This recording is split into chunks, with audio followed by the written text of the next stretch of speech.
السلام عليكم، ازيكم حبايبي؟ عاملين ايه؟ يا رب تكونوا بخير. عامله لكم شويه شوربه حكايه، هما يستاهلوا الجو ده. جو بقى تلج مره واحده كده. شويه شوربه حلوين قوي بصراحه ومغذيين وحاجه كده يدخلوا القلب على طول. يلا بينا نسمي بالله ونصلي على الحبيب عليه افضل الصلاه والسلام.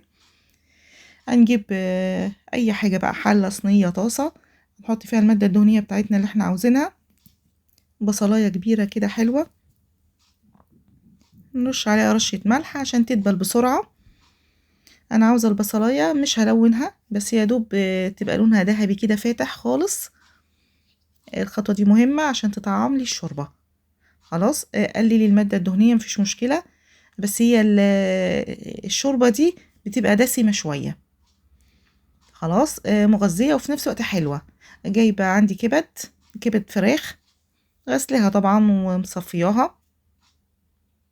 يعني في ناس بتسلقها وبعدين تحطها، براحتك خالص. انا غسلتها كويس وسبتها تتصفى. قطعتها بس قطع وسط، لا صغيرة أوي ولا كبيرة. هرش عليها رشة ملح، هنزل بالكبدة مع البصلة. زي ما قلتلك البصلة أنا مش هحمرها، أنا يدوب هديها تشويحة لون ذهبي فاتح خالص، وانزل عليها بالكبدة تقليبتين. طبعا الكبدة متاخدش تسوية، تقليبتين كده. أحس إن الكبدة بتاعتي لونها غير، مش أكتر من كده عشان ما تتهريش معايا. هنزل بغسلة أنا كوبايتين فريك غسلاهم مصفياهم. زي ما انتوا شايفين غسلهم كويس جدا. احلى فريك بصراحة، مش هتتعبي فيه ولا هتنقيه. فريك الضحى، لا جدال عليه. لو انت بتجيبي من حد فريك نظيف مفيش مشكلة، لكن اسهل لك واريح لك هو فريك الضحى. بيريح جدا، ولا بياخد معاكي تنقية ولا تنقي ولا تنضفي، لا هو غسلة محترمة وخلاص.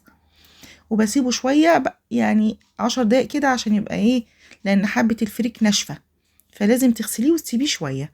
حطيت مكعب مرقة عشان يطعم لي الأكلة، رشة فلفل اسود تاني. اهو بحط الشوربة، عندي شوربة.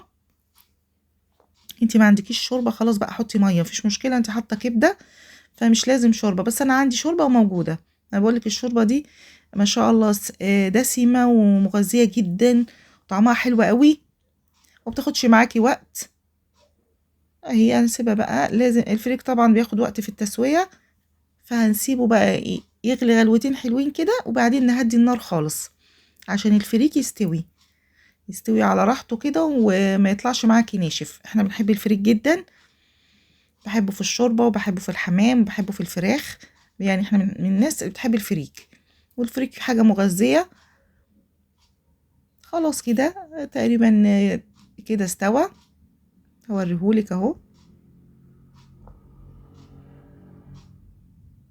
ما شاء الله حلوة قوي، شوربة حلوة قوي. يعني ايه، قومي بسرعة هاتيلك كيس فريك واعمليها بجد. هي ينفع غدوة، يعني هي تنفع غدوة محترمة، يعني جنبها شوية سلطة حلوة قوي. يعني الناس اللي تعبانة، الناس اللي مجهدة، شوية طبق شوربة من ده حلو قوي. ما عندكيش كبدة فراخ، عندك لحمة مسلوقة، عندك قطع فراخ، اعمليها. خلاص انا كان عندي كبدة فراخ. خلاص كده هي استوت. زودي الشوربة، يعني كتري في الشوربة لان الفريك بيشرب الشوربة، فخلي الشوربة كتير يعني على قد ما تقدري. خلاص كده يلا بينا اوريها لك. الفريك ولسان العصفور بنكتر فيهم الشوربة قوي عشان احنا عارفين ان هما بيمتصوا المادة، السوائل اللي بنحطها، فاحنا بنكتر في الشوربة فيها. اهي ما شاء الله بجد حلوة قوي يا جماعة، ريحة الفريك حلوة قوي. اهو ما حطيناش توابل غير هو مكعب مرقة وشوية فلفل اسود وملح، ما حطيناش توابل خالص عشان ما نغيرش طعم الشوربة. تمام.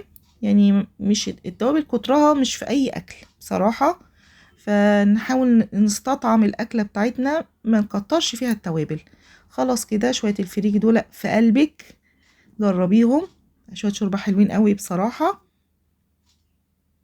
خلاص كده جنبها بقى شوية ليمون، اعصري ليمون، مش انا ما بحبش الليمون على الشرب.